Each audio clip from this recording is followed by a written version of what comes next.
3. Number of bond pairs around nitrogen atom is 3. Okay.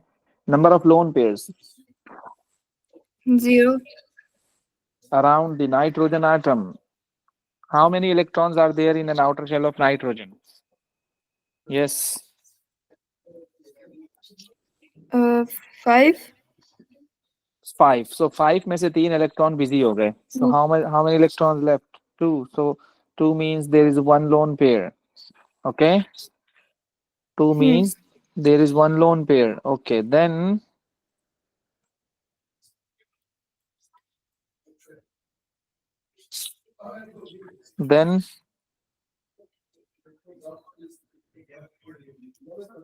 Sir ये मैं chart से देख लूं. हाँ देख लो बिल्कुल. अगर 3 बॉन्ड पेयर हो, एक लोन पेयर हो, तो क्या होता है? 107. 107. ओके. और pyramid. Pyramid shape. गुड हो गया. गुड हो गया. Then they are saying under standard conditions, phosphorus chloride is solid and PCl4, PCl6 and antimony chloride is a liquid made up of SbCl5 molecules.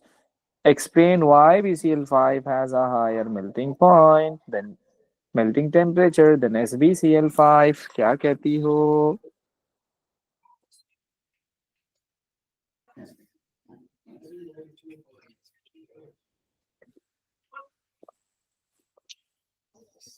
अच्छा सवाल है ये. एक नाइस. क्योंकि वो सॉलिड है.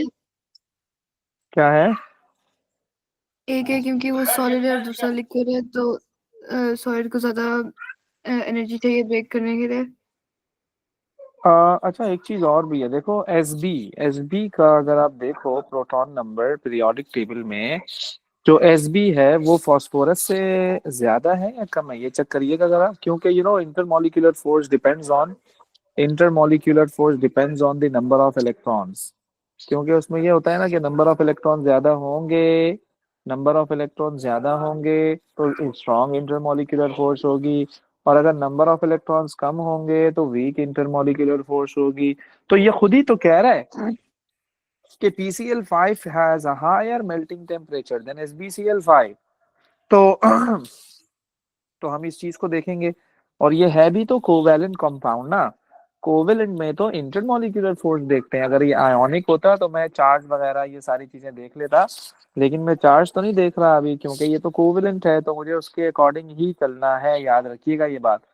तो आप बात करेंगी यहाँ पर किस चीज की? इंटरमोलिकुलर फोर्सेस की. तो फास्फोरस का जरा मुझे बताना. Proton number I think this is 15 and SbCl5 51. 51 proton number, right? SP का 51 है. SB का 51 है जी. और फास्फोरस का ओनली 15 है ना? यस. यस. तो अब हम क्या कहेंगे कि PCl5 is a solid made up of cation and anion. अच्छा ये बड़ी अच्छी हिंट दी है इन्होंने. This is very good hint कि कैटायन और एनायन से बना है. What does it mean? It's an ionic compound. देख रही हो, कंडीशंस प्रोवाइडेड जब होंगी तो we would be changing statement. और ये जो SbCl5 है this is a covalent compound. अब let's suppose as a student अब मैं परेशान हो गया. मैंने कहा यार मैं क्या बोलूं यार इसके बारे में. मैंने क्वेश्चन देखा, मैंने कहा यार उसने खुद ही तो बोला है कि इसमें इसका इसका कम टेम्परेचर है, बॉइलिंग पॉइंट कम है. तो मैंने अंदाजा लगा लिया. मैंने कहा यार इसमें जो भी इंटरमोलिकुलर फोर्सेस होंगी वो वीक होंगी. तो इस तरह से आप अकॉर्डिंगली इसमें आप चलोगे.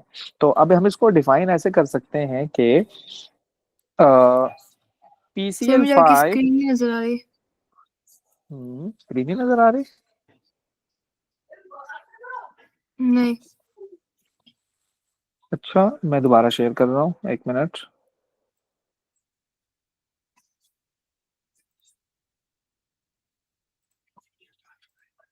आ गई? नहीं. एक सेकंड मैं रिजॉइन करती हूँ.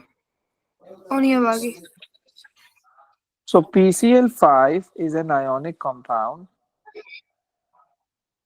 PCl5 is an ionic compound having giant lattice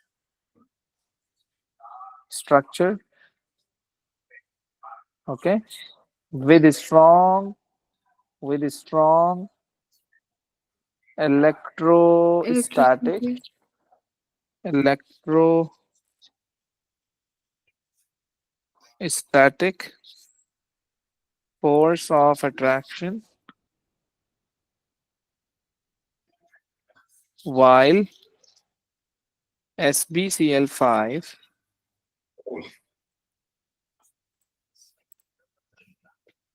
is a covalent compound having weak intermolecular force of attraction.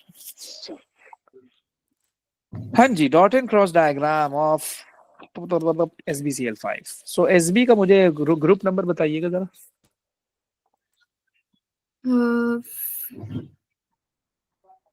5.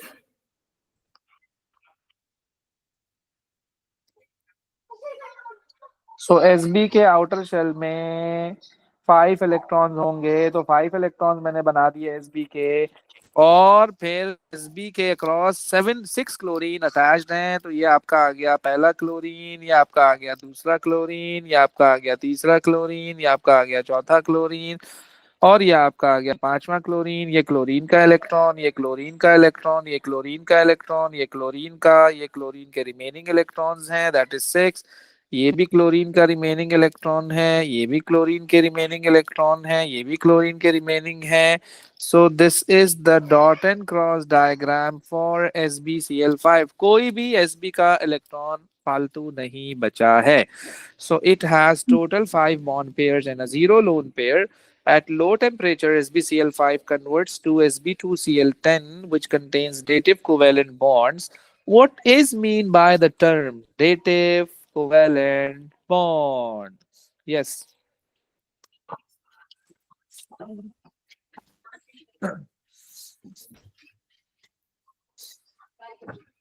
अच्छा, 2 मार्क का है ये. वो कह रहा है कि show the bonding in a molecule, use dots to represent the Sb electrons and crosses to show outer electrons. Okay, चलो सही है. तो डेटिव कोवेलेंट बॉन्ड की डेफिनेशन क्या होनी चाहिए, क्या कहती है? एक तो होता है ना नॉर्मल कोवेलेंट बॉन्ड, जिसमें हम कहते हैं it's a mutual sharing of electron, लेकिन ये डेटिव कोवेलेंट बॉन्ड है. इसको हम कैसे डिफाइन करें?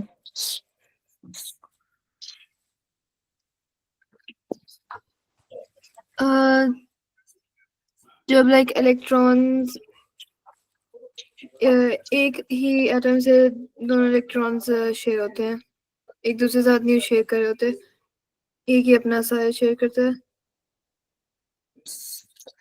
बेसिकली शेयरिंग ऑफ इलेक्ट्रॉन है the bond in which electron is shared अच्छा, इसमें एक और भी बात है कि इसमें एक इलेक्ट्रॉन शेयर नहीं होता. इसमें एक इलेक्ट्रॉन शेयर नहीं होता है, बल्कि it's a pair of electron. Pair of electrons which are shared by the same atom. Basically, it's one-sided sharing. Okay? Yes. Complete the diagram. अब इसमें आपको बताना है कि डेटिव बॉन्ड कहाँ बन रहा है. तो क्लोरीन के पास होते हैं ना इलेक्ट्रॉन्स, तो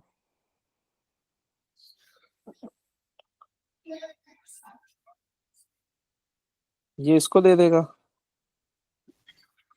ये इसको दे देगा. Dative bonds are represented by arrow.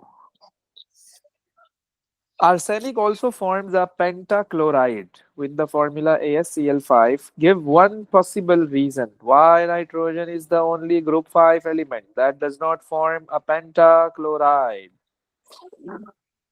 यानी कि अच्छा, बड़ा अच्छा सवाल है ये कि आर्सेनिक तो बना रहा है पेंटाक्लोराइड, लेकिन नाइट्रोजन नहीं बना रहा पेंटाक्लोराइड. What's the reason?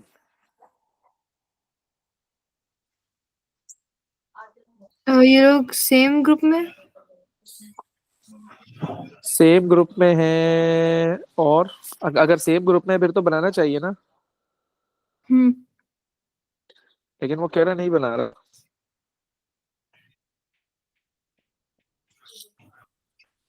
इसमें क्या रिपल्जन ज्यादा है इसलिए.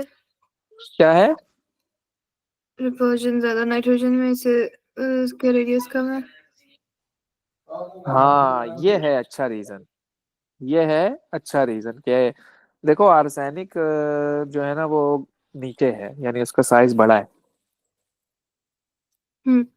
और जो नाइट्रोजन है उसका साइज छोटा है, नाइट्रोजन ऊपर की तरफ है. तो अगर जी. आप इसकी मिसाल यूं ले लो कि आपके पास जो डाइनिंग टेबल है वो छोटा है. अगर आपके पास छोटा डाइनिंग टेबल है तो आप उसके अक्रॉस ज्यादा चेयर्स कैसे लगा सकते हो? It's impossible. अगर आपको ज्यादा चेयर्स लगानी है तो डाइनिंग टेबल बड़ा होना चाहिए आपका भाई. सेम गोज विद दिस कि नाइट्रोजन बेचारे का साइज ही इतना छोटा है, और chlorines are just like a chairs. तो आप क्लोरीन भी ज्यादा लगाना चाह रहे हो, तो ये कैसे हो सकता है? तो दैट्स व्हाई नाइट्रोजन के अक्रॉस 5 क्लोरीन नहीं लग सकते हैं. ओके, तो इसलिए हम यहाँ पर this is of only 1 mark, तो मैं लिखूंगा radius of nitrogen is smaller. Radius of nitrogen is smaller. और दूसरा ये कि अगर ये स्मॉलर है तो इसमें नाइट्रोजन के अक्रॉस क्लोरीन का साइज बड़ा होता है. वैसे अगर आप इसका 3D स्ट्रक्चर कंसीडर करोगे ना, तो क्लोरीन का हम्म. स्ट्रक्चर ऐसा है कि वो जब आप उसको लगाने की कोशिश भी करोगे तो वो अटैच उसमें नहीं होगा. दूसरा पॉसिबल आप ये भी कह सकते हो कि चलो आपने लगा दिए क्लोरीन, ये लगा दिए, ये लगा दिए, ये लगा दिए, ये लगा दिया. अब आपने तो लगा दिए, अब जाहिर सी बात है 1 bond is equal to 2 electrons यार. 1 bond is equal to 2 electrons. So if 1 bond is equal to 2 electrons, तो ये टोटल 10 इलेक्ट्रॉन्स आपने लगा दिए हैं इतनी छोटी सी जगह पर. Same charges repel each other. Electron तो एक दूसरे को रिपेल करेंगे. रिपल्जन इतनी ज्यादा हो जाएगी, रिपल्जन इतनी ज्यादा हो जाएगी कि रिपल्जन के ज्यादा होने की वजह से वो बॉन्ड जो बना हुआ है वो फौरन से टूट जाएगा. अगेन आपके पास खाली नाइट्रोजन पड़ा हुआ होगा तो फायदा ही नहीं है. तो आपको तो पॉसिबल रीजंस बताने हैं ना, तो उसमें से एक रीजन ये है. ओके. हम्म. यस.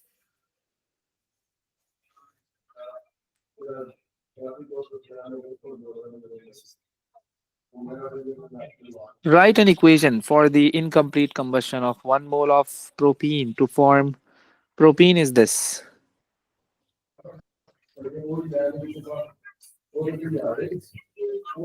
ये हो जाएगा carbon dioxide, carbon monoxide and carbon and water. उसने बोला है ऐसा करने के लिए कि भाई कह रहा है write an equation for the incomplete combustion of 1 mole of propene to form CO2 then CO then carbon then water, and also you have to write state symbol. तो इसका स्टेट सिंबल क्या लिखूं मैं प्रोपीन का? Yes, liquid. Gas. Oh. Gas. इसका क्या लिखूं? इसका क्या लिखूं? H2O का लिक्विड और कार्बन का solid. Good. State one similarity and one difference that would be seen when propene is mixed with separate samples of acidified potassium manganate solution and of bromine water. Yes.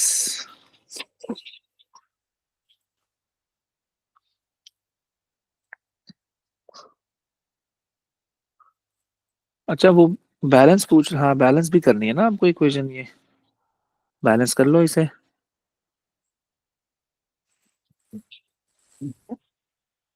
Carbon तो पूरे हैं मेरे ख्याल में, हाँ। Hydrogen पूरे नहीं है, तो यहाँ 3 लगा दो ताकि 6 हाइड्रोजन हो जाए। यहाँ 3 लगाया तो ऑक्सीजन गड़बड़ हो गए। 3 4 एंड देन 5 6, तो यहाँ पे 3 लगा दो। तो जी ये इक्वेशन जी बैलेंस हो गई आपकी। जी। चलें जी। ये कह रहा है कि उसमें हमने प्रोपीन में डाला potassium manganate. Potassium manganate is KMnO4। हम्म। KMnO4 का कलर पता है ना क्या होता है? Purple. Purple. And bromine water,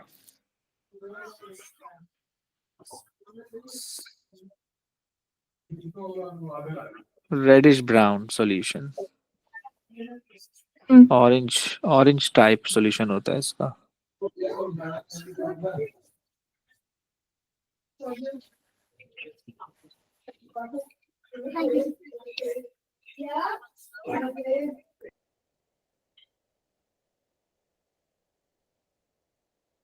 क्या होगा?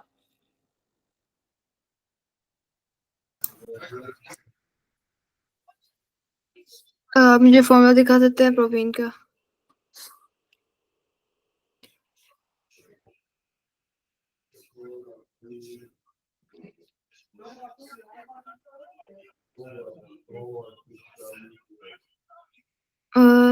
जी सर, मुझे याद नहीं आ रहा ये इन एक्सपेरिमेंट का। देखो अब इसमें आपने क्या किया कि आपने, आपके पास ये प्रोटीन है और आपने इसमें KMnO4 डाला, और एक और आपने लिया अलग से सैंपल और उसमें आपने ब्रोमीन डाला। तो याद रखिएगा, तो ये हो जाएगा ऑरेंज टू कलरलेस। और ये सही हो कलरलेस। जाएगा क्योंकि रिएक्शन एडिशन हो रहा है ना। एडिशन रिएक्शन का मतलब ये है कि अगर वो ब्रोमीन पहले ऑरेंज था Br2 की फॉर्म में, आफ्टर एडिशन, आफ्टर एडिशन जब वो अटैच हो जाएगा, आफ्टर एडिशन जब वो अटैच हो जाएगा, सो उस टाइम फिर वो Br2 तो नहीं रहेगा ना। उस टाइम तो वो Br2 नहीं रहेगा, वो तो Br हो जाएगा, तो it would B colourless basically. और केमनो यस। फोर का भी यही हाल है। केमनो फोर का भी यही हाल है कि KMnO4 इनिशियली पर्पल कलर का था, लेकिन जब वो उसने रिएक्शन कर लिया प्रोटीन से तो वो डी कलराइज हो जाएगा। तो इसमें हम लिखेंगे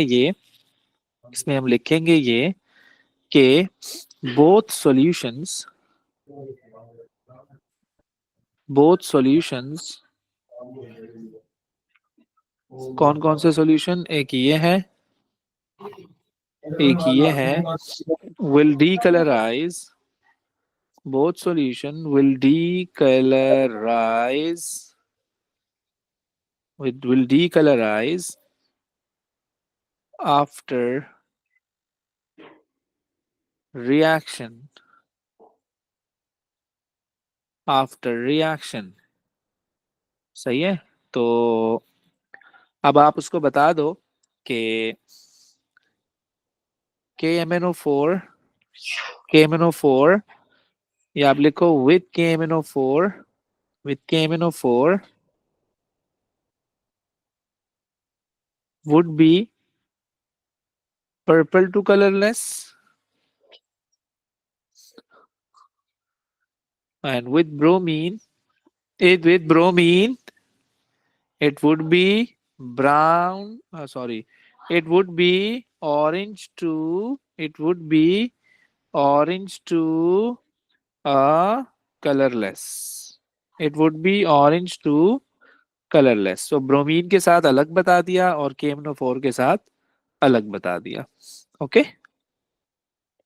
yes. Propene reacts by addition polymerization to form polypropene. Draw the structure of polypropene showing two repeat units.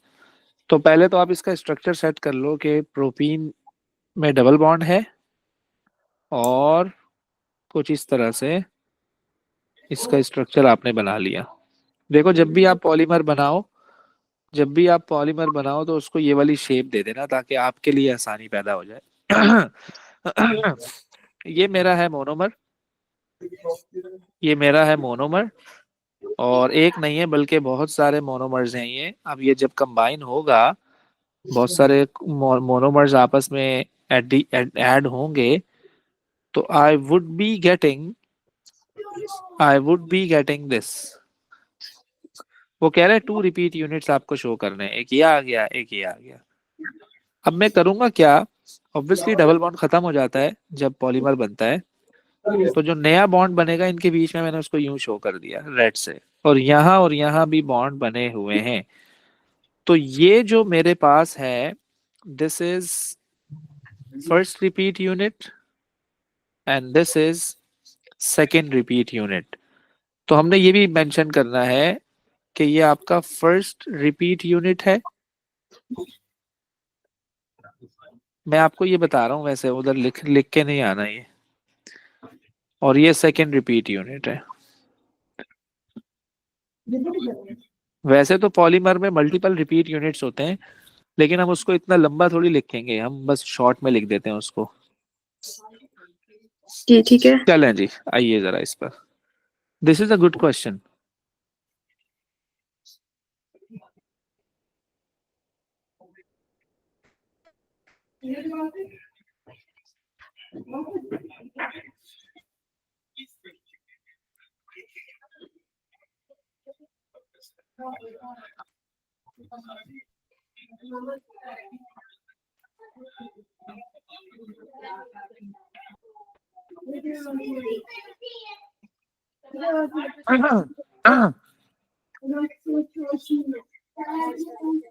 सो इसमें कौन सा डाइपोल शो करना है? अब आपको ये देखना है इसमें कि कौन ज्यादा इलेक्ट्रोनेगेटिव है। जो ज्यादा इलेक्ट्रोनेगेटिव होगा उस पर मैं नेगेटिव चार्ज लगाऊंगा, जो कम इलेक्ट्रोनेगेटिव होगा उस पर मैं पॉजिटिव चार्ज लगाऊंगा। तो हमको पता है कि जो क्लोरीन है, it's highly electronegative element, so it would be negative and it would be positive. Partial का साइन लगा रहा हूँ, सही है।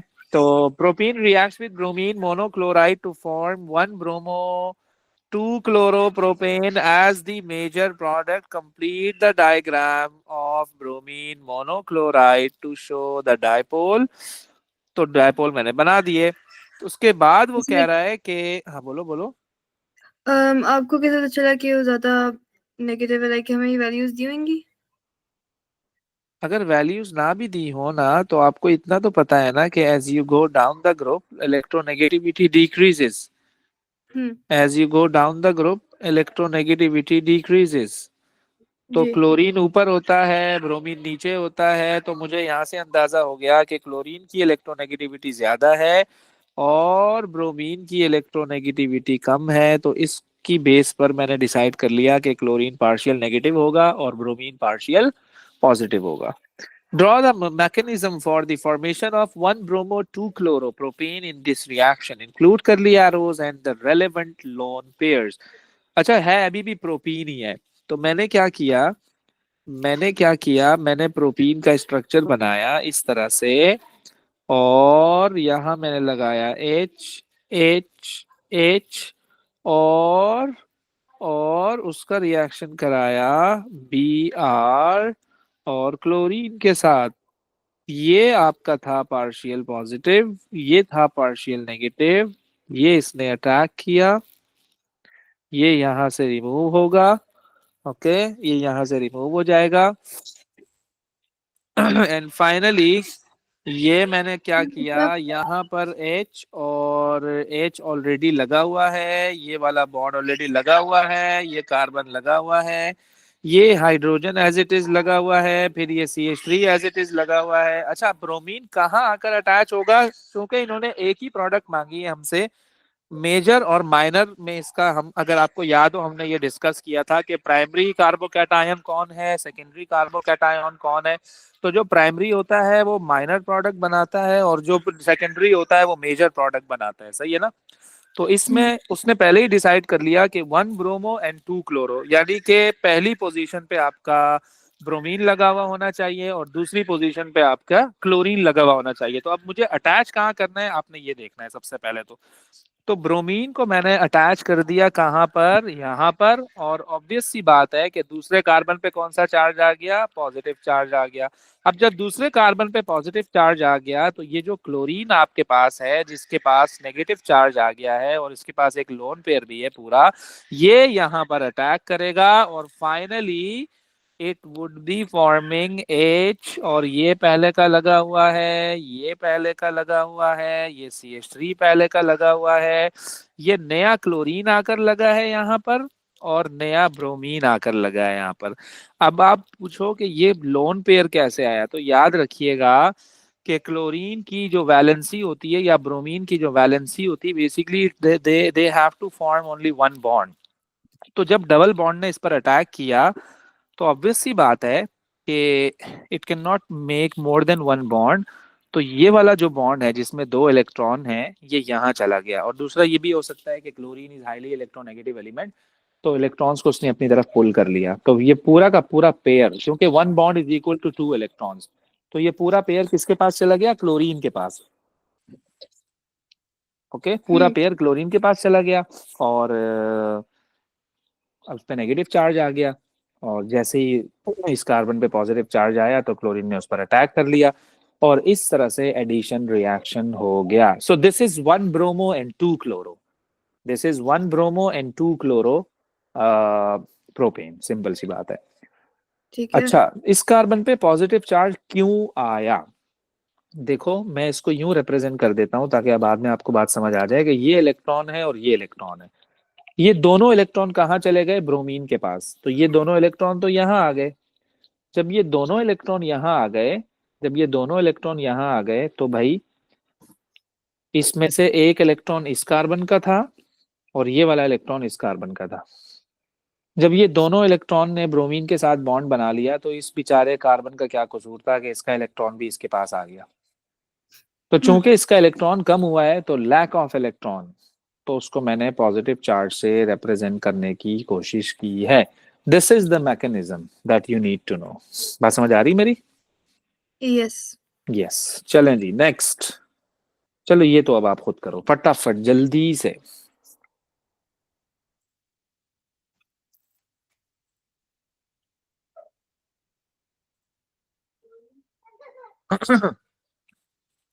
ये वैसे ही क्वेश्चन है। बिल्कुल सेम क्वेश्चन है, यानी मैकेनिज्म इसमें आपको बनाना है और आसान है।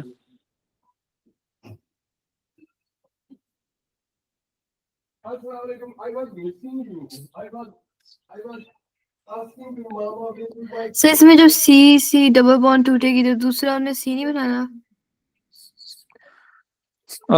दूसरा सी नहीं बनाया, क्या मतलब? एक सेकेंड।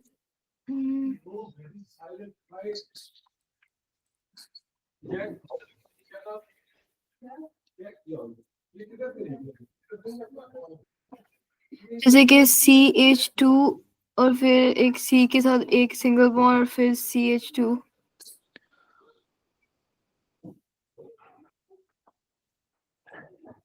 नहीं नहीं, सही बना हुआ है ये तीन कार्बन है ना, ये देखो यहाँ भी तीन कार्बन है। जी।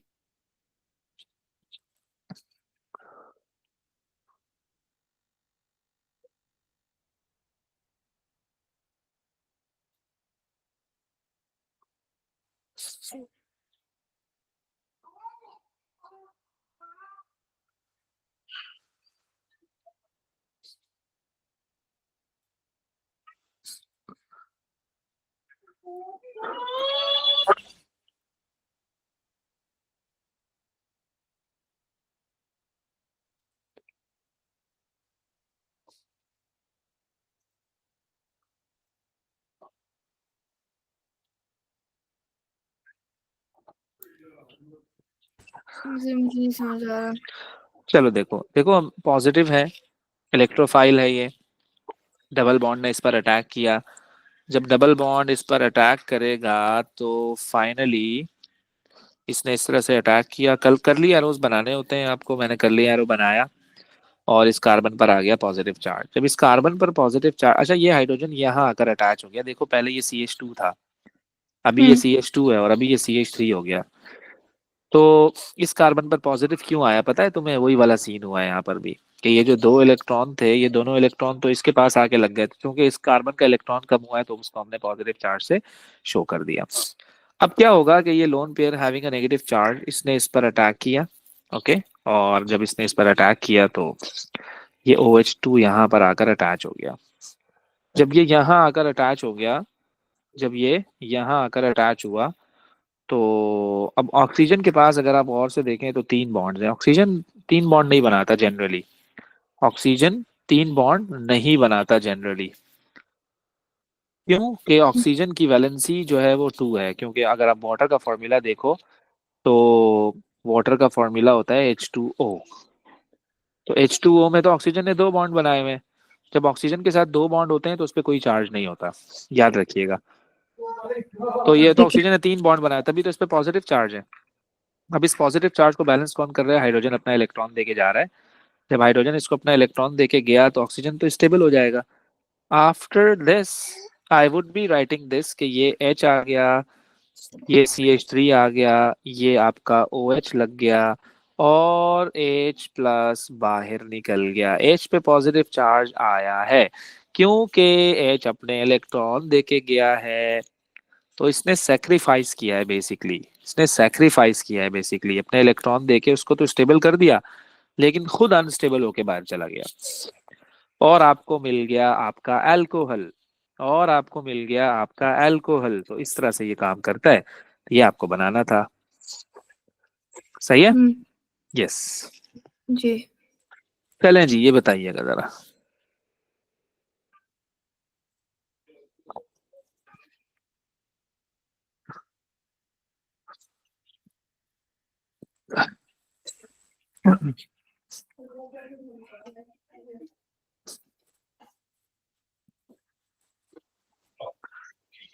This question is about the production of squalane, a liquid alkene which occurs naturally in human skin and is used in cosmetics.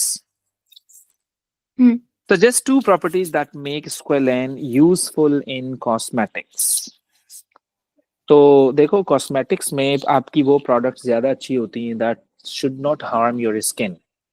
Local आपने कोई भी चीज़ ऐसी है, स्किन पॉलिश आपने अप्लाई कर ली, पता लगा वो तो कार्सिनोजेनिक है, let's suppose it would harm your skin basically. Some cosmetics are carcinogenic, they cause cancer. तो इसलिए hmm. Always we are suppose to apply that thing that should be chemically stable, it should be inert, it should not be reactive। तो ऐसा ना हो कि वो आपके skin को जो है ना वो नुकसान पहुंचाए। तो ये कह रहा है कि टू प्रॉपर्टीज बताओ कि वो इस पॉलीमर को यूजफुल बनाता है इन कॉस्मेटिक्स। तो एक तो आपका हो गया कि ये केमिकली स्टेबल है and it should be stable, obviously it should be stable. और आप ये कह सकते हो कि नॉन टॉक्सिक होना चाहिए उसे, नॉन टॉक्सिक होना चाहिए उसे। ओके। और दूसरा क्या है पता है? सबसे अच्छी प्रॉपर्टी मैं आपको बताऊं, immiscible with water. What does it mean? भाई आपने क्या किया, आपने कोई भी कॉस्मेटिक अप्लाई किया और पता लगा कि वो तो आपने जैसे ही हाथ मुंह धोए और वो तो बिल्कुल ही it washed away basically, it washed away. Hmm. तो वो तो फिर मतलब it's not a good product then. तो आपके कॉस्मेटिक को it should be hydrophobic, should be hydrophobic, it should not be soluble in water, should not be soluble in water. बात समझ आ रही है मेरी? यस। तो आप कह दो कि ये इनसॉल्युबल इन वाटर है,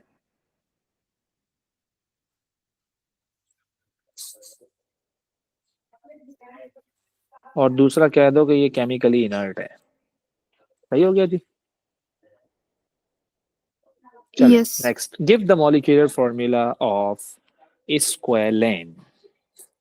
काउंट कर लो भाई, क्या है इसमें यार? 1 2 3 4 5 6 7 8 9 10 11 12 13 14 15 16 17 18 19 20 21 22 23 4 5 6 7 8 9 10 30 और सर ये जो लाइनें हैं ये भी काउंट करते हैं? ये कार्बन है? हाँ ना, every corner is going to represent carbon, this is skeletal structure. और ऑब्वियस सी हम्म। बात है कि ये हाइड्रोजन इसमें 62 होंगे, क्योंकि एल्केन है ना ये, yes. That's why. Squalene can be produced from squalene, means squalene is your alkene. Squalene is your alkene. Alkene, and squalane is your alkane. जी.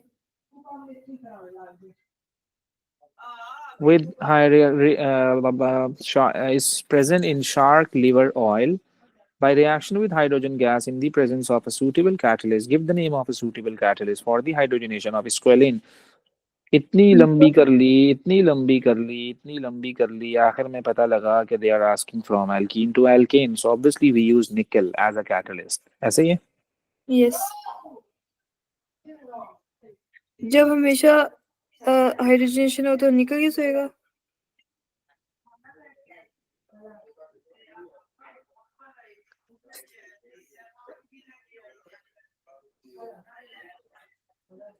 क्या कह रही हो अनफाल? जो हमेशा अल्केन से अल्कीन करेंगे एल्कीन से हाइड्रोजनेशन, एल्केन, एल्कीन से एल्केन. अल्कीन से अल्केन तो निकल यूज होएगा. निकल कैटलिस्ट हम यूज करते हैं, फिर वो एल्कीन से एल्केन में आ जाता है. ओके. यस, ठीक है. हम्म.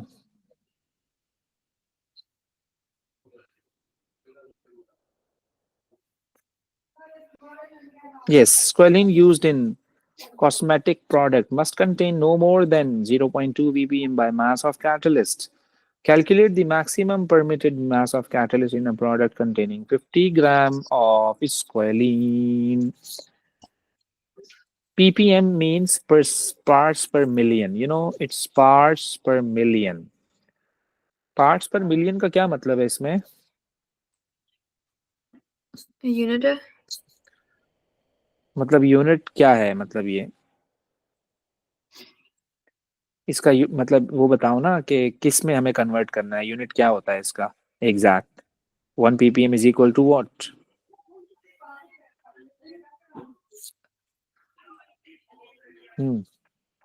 ग्राम से रिलेट करना है. 1 ppm, याद रखिएगा ये बात. 1 ppm is equal to milligrams per litre. Per litre, milligrams per liter of water,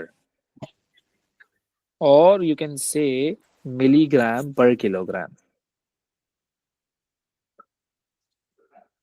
This is important thing. जी. तो अब वो क्या कह रहा है कि कॉस्मेटिक में used in cosmetic products must contain no more than इतने ppm by mass of catalyst. तो calculate the maximum permitted mass of catalyst in a product containing this much grams of square. अगर वहां पे इतना ग्राम हो तो फिर कितना परमिटेड है कि हम उसको कितना कैटलिस्ट यूज करें. सही है जी.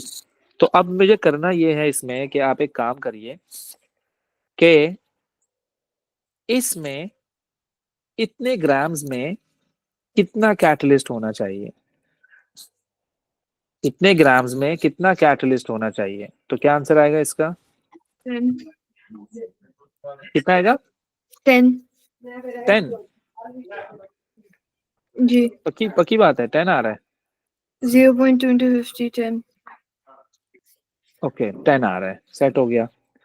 लेकिन ये ग्राम्स में आ रहा है, मुझे तो चाहिए मिलीग्राम्स में. तो ग्राम से मिलीग्राम में मुझे जाना है, क्या करूं? Multiply by 1000. Multiplied by what? 1000. Multiplied by 1000. 1 ग्राम में, 1 ग्राम में, पहले तो हम यूं कर लेते हैं इसको कि 1 kg में 1000 ग्राम्स होते हैं एंड 1 ग्राम में 1000 मिलीग्राम्स होते हैं. ये बात याद रखिएगा आप. ओके, 1000 मिलीग्राम्स होते हैं. तो ये जो आपके सामने इन्होंने 0.2 लिखा हुआ है ना बेटा, इसको मैं थोड़ा सा यूं कर लेता हूँ कि ये जो 0.2 आपके सामने लिखा हुआ है दिस इज मिलीग्राम्स पर किलोग्राम. और ये जो आप ग्राम ले रहे हो it's a 50 grams. It's a 50 grams basically, right. तो अब हमें करना क्या है कि आंसर हमें बताना है ग्राम्स में बेसिकली.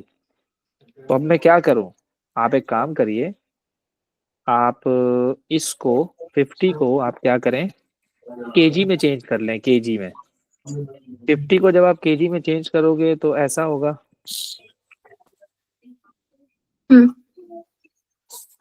और इस 0.2 को ग्राम्स में चेंज कर लो तो ये कुछ ऐसा हो जाएगा, और ये अपॉन केजी हो गया। उसका फायदा पता है क्या होगा, ये केजी से केजी कैंसिल हो गया, केजी से केजी कैंसिल हो गया। जब केजी से केजी कैंसिल हो गया, आप इन दोनों को मल्टीप्लाई कराओगे तो you would be getting the answer in grams. तो बताइए जरा क्या आंसर आ रहा है, 50 exponent -3 into 0.2 exponent -3।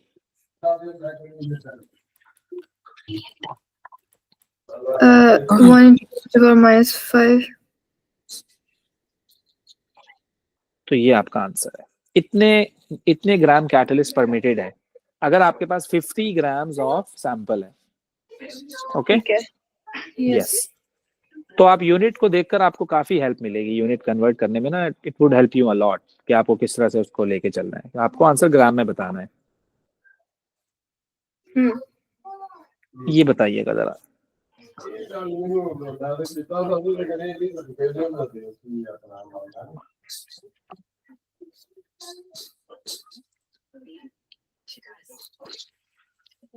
A reactor at this degree Celsius contains 8500 mole of liquid squalene and hydrogen gas at pressure of this. Under these conditions, the complete hydrogenation of squalene require this much of this. Calculate the number of carbon-carbon bonds in one molecule of squalene. You must show your working. तो पहले तो बेटा आप ये देखो कि squalane की जो है वो 8500 mole of liquid squalane and hydrogen gas at a pressure of this. तो हाइड्रोजन गैस और स्क्वेलिन दोनों का आपको डाटा दिया हुआ है। ऑब्वियस सी बात है, स्क्वेलिन हाइड्रोजन से रिएक्ट करेगा तभी तो स्क्वेलिन बनेगा। The complete hydrogenation of squalane requires this much of hydrogen gas. Hydrogen gas का वॉल्यूम भी आपको दे दिया। इस तरह से आपको पता लगाना है कि उस एल्कीन में, दैट इज योर स्क्वेलिन, उसमें डबल बॉन्ड्स कितने हैं, उसमें डबल बॉन्ड्स कितने हैं। तो सबसे पहले तो बेटा आप एक काम करो, मोल्स निकालो। पहले पहले तो आप क्या करें, मोल्स निकालें। मोल कैसे निकालोगे, पीवी ओवर आरटी करके। ये जो इक्वेशन इन्होंने दी हुई है इसको यूज कर रहा हूं मैं। जी। तो पी फॉर प्रेशर, प्रेशर आपको गिवन है that is 4 exponent 5। V is volume, volume भी आपको गिवन है ऑलरेडी, 500 मीटर क्यूब में दिया हुआ है, कन्वर्ट करने की जरूरत भी नहीं है।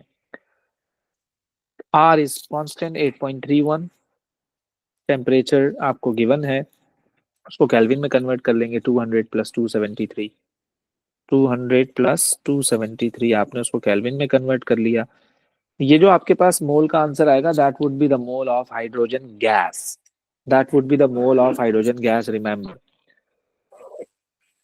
तो जब आपके पास हाइड्रोजन गैस के मोल आ जाएंगे तो पहले तो मुझे बताओ क्या मोल जा रहे हैं।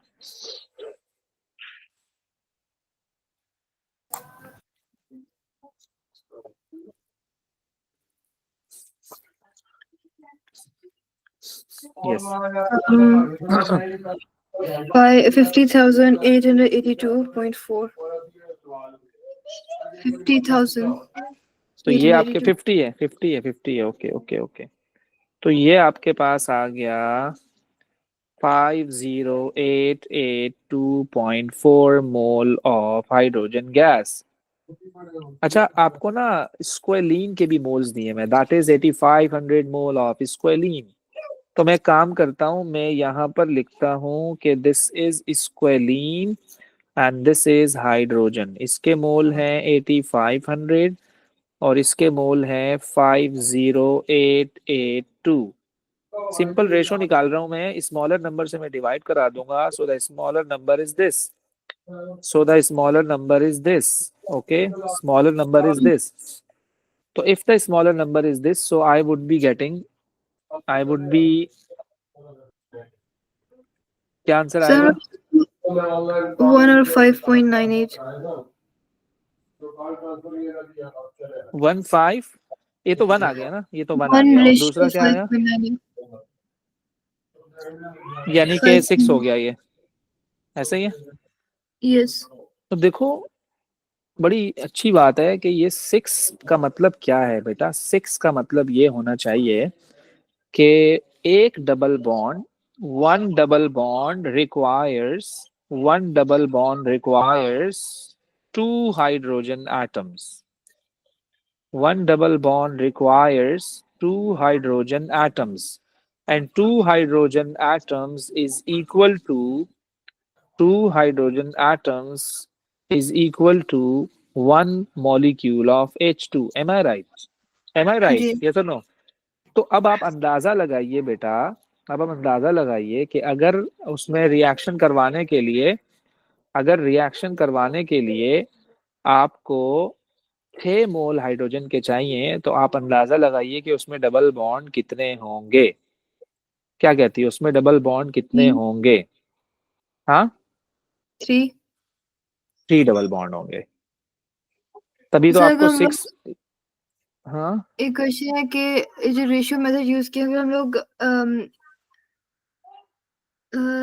जो मैथ से डिवाइड करने वाला एक तरीका होता है, अगर वैसे करें तो फिर भी सही आंसर आएगा। किस तरह से?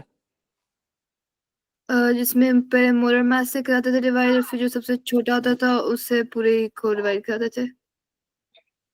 मॉलिक्यूलर मास से तो नहीं कर सकते ना इसमें आप। मॉलिक्यूलर मास से कैसे करोगे आप इसको डिवाइड? आपको तो स्क्वेलिन का मोल दिया हुआ है ऑलरेडी। तो कोशिश करो कि जब एक चीज आपको दी हुई है, अपनी कैलकुलेशन को कॉम्प्लेक्स ना करो खुद। आपको मोल यस। दिए हुए, आप मोल पे काम करो, बड़ा आसान हो जाएगा काम आपके लिए। ओके। तो देखो, yes. One mole of hydrogen require 1 mole of double bond.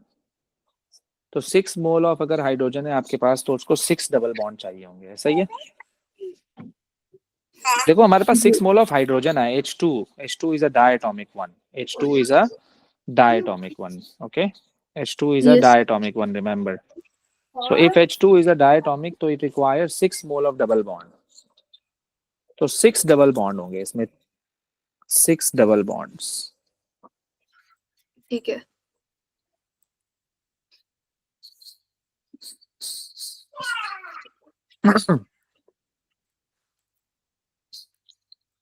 Let suppose मेरे पास इथीन है, सही है, और मैंने इसका रिएक्शन करवाया H2 से। जब मैंने इसका रिएक्शन H2 से कराया तो डबल बॉन्ड आपका खत्म हो गया और ये आपका बन गया ईथेन। तो एक डबल बॉन्ड के लिए 1 मोल ऑफ हाइड्रोजन चाहिए मुझे। एक डबल बॉन्ड के लिए 1 मोल ऑफ हाइड्रोजन चाहिए। तो अगर मेरे पास 6 हाइड्रोजन मॉलिक्यूल होंगे, तो उसके लिए 6 डबल बॉन्ड होंगे। क्या मैं सही कह रहा हूँ? तो इसलिए मैंने अंदाजा लगा लिया कि यहाँ पे 6 डबल बॉन्ड होने चाहिए। ऐसे ऐसे ही है ना? ओके। तो ये ठीक है, है। तो डबल बॉन्ड आपको पता लग गया, यहाँ पर 6 है। चलें जी, ये देखिएगा जरा। Write the equation using molecular formulae for the complete hydrogenation of squalene to squalane. State symbols are not required. तो हमें फॉर्मूला तो हमने पहले ही पता लगा लिया था कि इट्स C30 एंड H60 ना। H60 तो नहीं होगा, खैर क्या कहती हो? H60 तो नहीं होगा वैसे। स्कोलिन 60 नहीं होता? लेकिन फिर उस इस 60 का मतलब ये है कि इसमें एक ही डबल बॉन्ड है। भाई इसमें तो 6 डबल बॉन्ड्स हैं यार। तो आपको क्या करना चाहिए फिर? क्या चीज? छोड़ो, आप ये बताओ फॉर्मूला क्या होना चाहिए स्क्वेलिन का। आपने ऊपर बता तो दिया कि 6 डबल बॉन्ड्स है, आप फॉर्मूला भी बताओ ना कि उसके क्या होगा। ये है असल बात। चलो मैं आपको एक हिंट देता हूँ। सही, आपने बनाया क्या है? स्क्वेलेन। स्क्वेलेन का फॉर्मूला C30 और H62 था। ऐसे ही है, ऐसे ही जी। है। और आपने इसमें लगाए हैं 6 मोल्स ऑफ हाइड्रोजन, और ये सोचकर लगाए हैं कि इसमें 6 डबल बॉन्ड्स होंगे। तो मैं इसमें से कितने हाइड्रोजन कम करूं कि वो ऐसा एल्कीन बने जिसमें 6 डबल बॉन्ड्स हो। याद रखिएगा, याद रखिएगा कि एक डबल बॉन्ड एक double bond is equal to 2 hydrogen atoms. एक double bond is equal to 2 hydrogen atoms. तो अब आपके पास अगर 6 डबल बॉन्ड्स हैं, तो कितने हाइड्रोजन होने चाहिए? 12 हाइड्रोजन। तो इसमें से 12 हाइड्रोजन कम कर दो आप, तो क्या फॉर्मूला आएगा? C30NH। 50। Yes, so this is your alkene. नहीं समझ आया? नहीं। एल्कीन में और एल्केन, हम बिल्कुल छोटी सी एग्जांपल से समझने की कोशिश करते हैं। इथीन और इथेन में कितने हाइड्रोजन का डिफरेंस है? इथीन और इथेन में 2। 2 का डिफरेंस है, यानी इथीन में 2 हाइड्रोजन कम है, ऐसा ही है। जी। तो वो एक डबल बॉन्ड है ना, वो एक डबल बॉन्ड है, तो 2 हाइड्रोजन का डिफरेंस आ गया। अगर ये 2 डबल बॉन्ड होते तो 4 हाइड्रोजन का डिफरेंस आता, 3 होते तो 6 का आता, 4 होते तो 8 का आता। डबल होता जा रहा है। इसमें 6 डबल बॉन्ड्स थे, तो 6 टू द जी। 12 हाइड्रोजन का डिफरेंस आ गया। तो तभी मैंने उस 62 में से, इस 62 में से मैंने 12 को माइनस कर दिया, तो मेरे पास हाइड्रोजन एटम्स आ गए। ये कहना चाह रहा हूँ। ओके। यस। ठीक है। हाँ जी, तो इसलिए इसका फॉर्मूला बना C1030NH50, राइट। यस। हाँ जी, सही है जी। तो इंशाल्लाह इसको कंटिन्यू करेंगे। पेपर को रिकॉर्डिंग मैंने कर ली, अपलोड कर रहा हूँ मैं थोड़ी देर में।